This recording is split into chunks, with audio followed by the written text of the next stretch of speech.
2. Everyone came to see the child that was said to be a wild beast. J. Constant Saint-Estève, January 1800. One day in the village of Lacaune, a couple of peasants returned from the woods with a strange story. They'd seen a naked boy crouched on the forest floor, his hands digging through the leaves for something to eat. They'd watched, curious, but they hadn't caught him. So the wild boy's life in the woods went on. In the mornings, he could watch as mist gathered in the mountain valleys before it faded in the sunlight.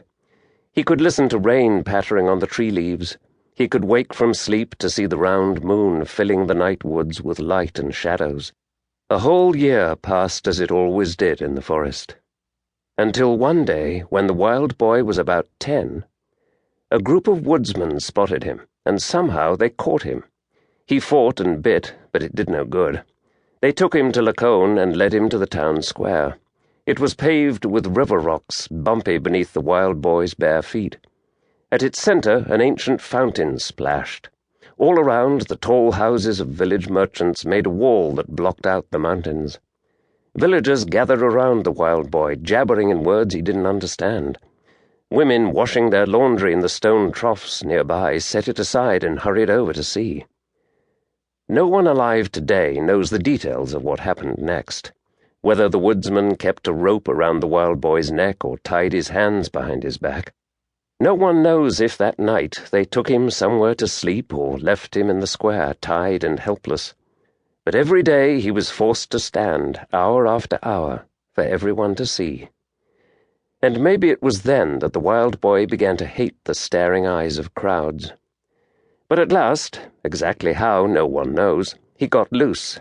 He ran for the forest and was free again. His time as a prisoner had taught him something, though.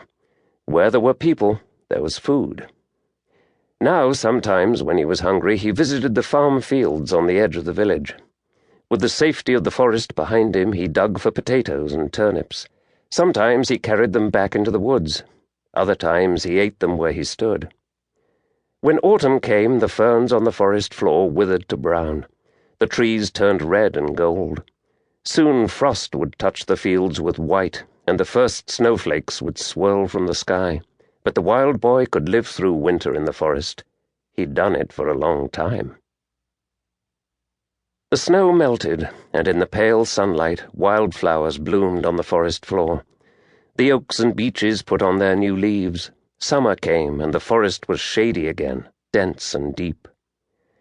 On July 25, 1799, when the wild boy was around 11 years old, he was captured again.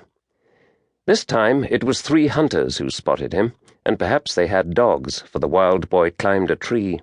The hunters caught him anyway, tied him up tight, and marched him down the mountain to Lacaune. And this time he wasn't put on display.